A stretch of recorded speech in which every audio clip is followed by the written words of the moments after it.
what you're looking at is a mess. But believe it or not, there is a method to the madness pictured before you. Everything, and I mean everything, is tied together by digital technology. Meaning everything here somehow relates to ones and zeros at the end of the day. I suppose I'm just going to pick a spot and just go clockwise around and see what happens. So let's go ahead and we'll start right at hardware. The physical components of your digital device. The pieces you can touch and feel. It's the circuit boards and wiring inside your phone or inside your computer. Think of the graphics card, or if you're lucky enough, the liquid cooling system. All of that stuff is the hardware. Software, on the other hand, is the digital bits that first happen at the operating system level, which brings me to our next section. Popular examples of operating systems for computers are ones we all know. You got Windows, Mac, and Linux, of course. And if you're using a smartphone, it's usually just a choice between iOS or Android. I know there's loads more, but there's just no time. I have to keep moving. I do want to point out, though, that operating systems perform a variety of basic tasks that we all take for granted. I mean, if you're on a computer right now, it's doing all kinds of stuff that you just expect. And one of them is networking, so you wouldn't even have this video if it wasn't for that feature.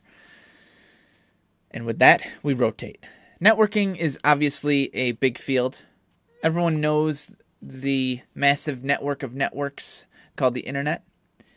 We can browse the web, partake in telepresence using Zoom, compute on the edge with 5G, create an internet of things with a bunch of gadgets. And you could even go beyond the internet. You could just keep going to a more anonymous dark web. But either way, any digital network you use, it's essentially like a bunch of telegraphs sending Morse code to one another. Only it's much more complicated sequences of binary ones and zeros. Just a little bit more complicated. We are able to manage these bits of information with coding, which is essentially the translator between humans and purely digital information. Our soldiers in this field are coders, and they have a wide range of programming languages available, from the very non-natural machine code all the way to simple Lego piece-looking blocks of code that kids can use with things like Scratch. But somewhere in between, you have the popular languages like Java, Python, and PHP. You can think of sort of the next level computer programmer as a hacker who is essentially exploiting code for testing and or malicious purposes. And there's a whole entire cybersecurity field dedicated to keeping our code safe from these hackers, at least the malicious ones. And I guess there's no better time to point out that code extends beyond our standard computers. For example, if you put code on a traditional machine like a vacuum cleaner, you would then have a robot. Or in that particular case, you'd have a Roomba.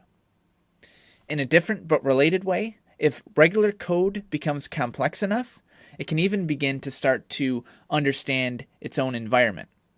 And you put these two ideas together, and you have yourself a Terminator, which brings me to the field of artificial intelligence, or AI, which provides us with smart assistants using machine learning, facial recognition, deep fake videos that use deep learning, and eventually AI is going to reach the level of the human brain.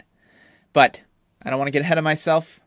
Let's just simply look at the vanilla human brains that are building all of this software right now. Or I should say, developing all of this software.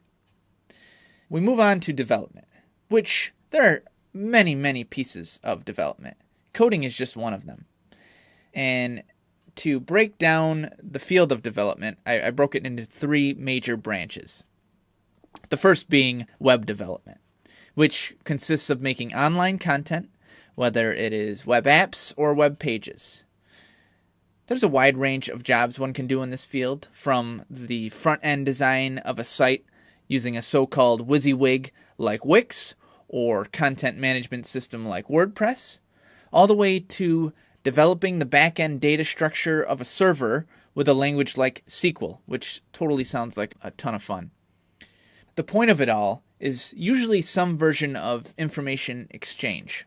Think about it. A social media network is kind of like sharing information between friends. And of course, it's easy to understand how Wikipedia is for sharing information with users. But even buying something off of Amazon is sort of like an information exchange.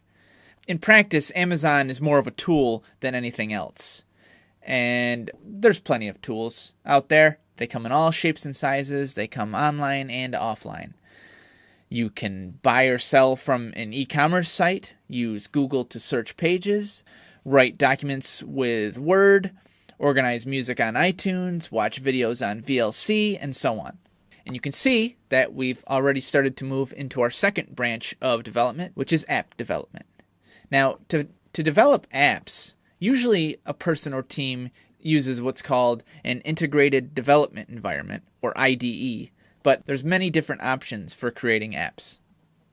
And if the app created turns out to be really, really fun, then it has probably crossed over into our third branch, that of game development.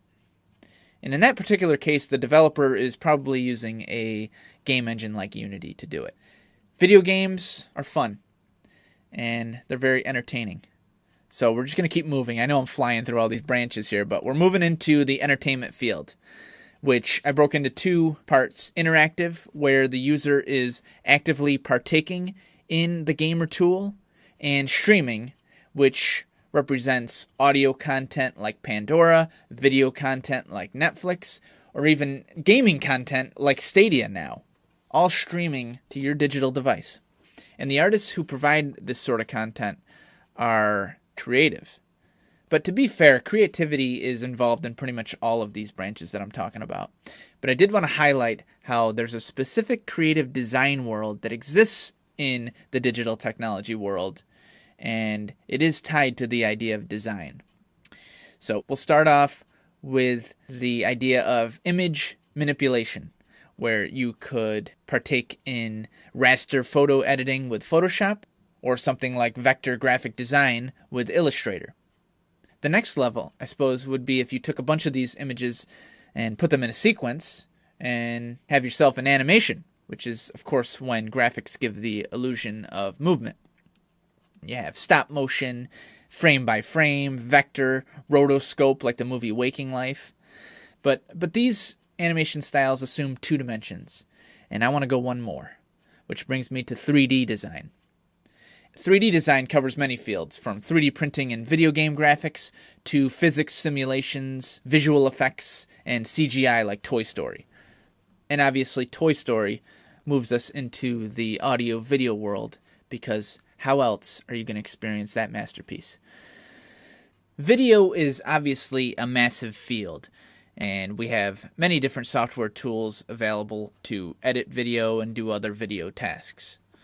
Now, a lot of these videos that are created feature audio, but the field of audio spans much beyond the world of video, of course, because someone could edit a track with Audacity, they could design sounds with a program like BFXer, or they could make music with a digital audio workstation like GarageBand.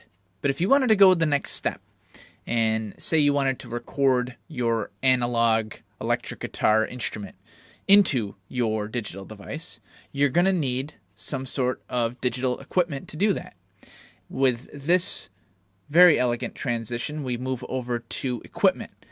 This includes items like the mouse on your computer, the keyboard, your Kindle e-reader, something like a USB stick, or even something as advanced as a virtual reality headset or an augmented reality headset. These add-ons and accessories are not necessarily full-fledged computer systems, even though they are still technically digital hardware.